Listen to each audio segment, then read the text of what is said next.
everyone. I'm Elaine Quijano. It's good to be with you. Thanks for joining us. Lawmakers tried to address issues of racism and police brutality during a hearing on Capitol Hill Wednesday. The hearing comes a day after George Floyd was laid to rest in Houston and amid intensifying calls for major reforms to policing in the U.S. Skyler Henry is in Washington with the latest. I'm here today to get justice for my brother. Philonise Floyd joined several other witnesses to deliver powerful testimony to the House Judiciary Committee, one day after he and his family buried his brother, George Floyd. My family, they just cry every day and just ask why. He pleaded for his life. Mass demonstrations have erupted around the world, calling for change in police practices in the aftermath of George Floyd's death in police custody.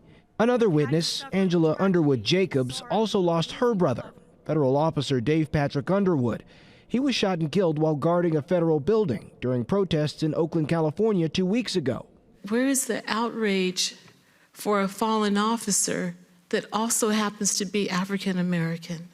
Lawmakers from both sides of the aisle vowed to work towards solution, but Republican committee members also bashed calls to defund police departments. If you believe that we should defund the police, will you please raise your hand? This is really not about defunding police. It's about funding other things. The hearing comes days after the Democrats introduced their massive reform bill, the Justice in Policing Act. Senate Republicans are also working on their proposals. White House Chief of Staff Mark Meadows and Jared Kushner met with Senator Tim Scott on Capitol Hill Tuesday to discuss police reform. I want the White House to finish their process as we finish our process, and then we'll have an opportunity to compare notes in the next day or two. President Trump is expected to travel to Dallas Thursday to meet with religious, community, and law enforcement leaders. And Skyler Henry joins me now. He is on Capitol Hill. Hi there, Skyler. We heard some lawmakers criticize calls to defund the police.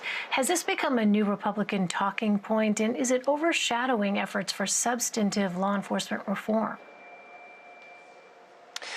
Well, hey, Elaine, good afternoon to you. I think yes. I mean, we've heard every member of the GOP, at least a majority of them, as well as the president himself, use this defunding the police phrase as a political tactic to say that the Democrats are calling on law enforcement to simply lose all of the budget, all of the money that they have available to them and create something new, when in fact it just simply depends on who you ask in terms of a definition there. In the piece, we heard from some of the people who testified and said that it's not a matter of getting rid of funding for these officers and for the police department, but a matter of appropriating these funding to other areas so that we don't necessarily have the same issues that we've had in the past. I think every Republican who questioned the witnesses here today in some way, shape, or form questioned the witnesses here about defunding the police and whether they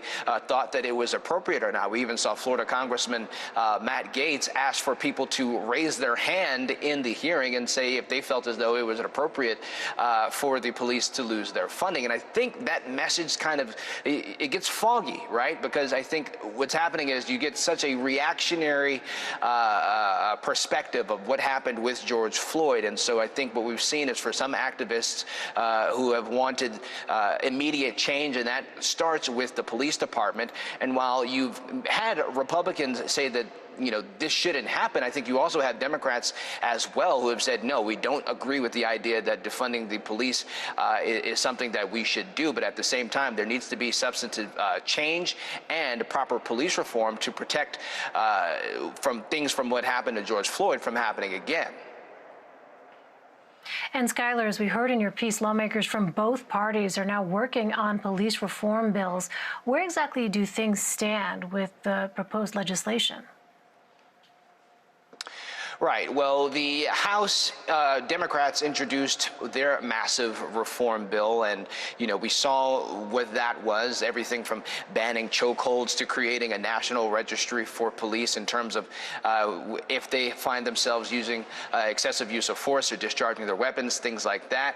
And we also heard, or at least saw from Senator Tim Scott, his draft proposal of what he would like to see introduced in terms of proper police reform. The interesting thing is, I think both lawmakers on both sides of the aisle, they agree that this is an issue here, right? That they think that there needs to be some police reform. It's just a matter of how they decide on getting there. I mean, some of the things that were on Tim Scott's draft include requiring reporting of use of force deaths, just like that national registry that the Democrats want. They talked about requiring states to provide data on the use of no-knock search warrants. That was the incident in which Breonna Taylor was killed in Kentucky. And so there are a lot of instances, I think, where there are some similarities here. It's just a matter of figuring out what is appropriate and how they'll decide to move forward to make some sort of legislative change.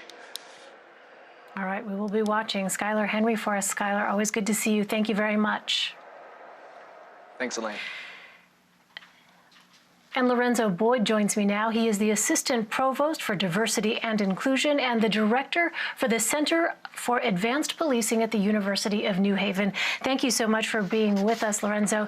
The officer who was recorded with his knee on George Floyd's neck, Derek Chauvin, had more than a dozen complaints against him.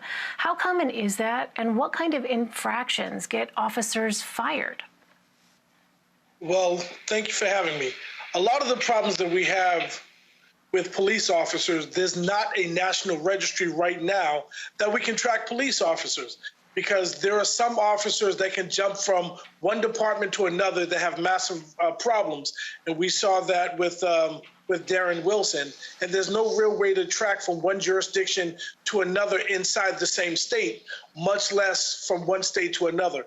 So having a national police registry, I think, is crucial for starting to address the problem. And how difficult is it to hold officers accountable for bad behavior? Well, it starts initially with levels of supervision. And if we can get supervisors to pay attention to what officers are doing, but also the thin blue wall is real. And a lot of officers don't want to aid in the assistance of wrongdoing by other officers.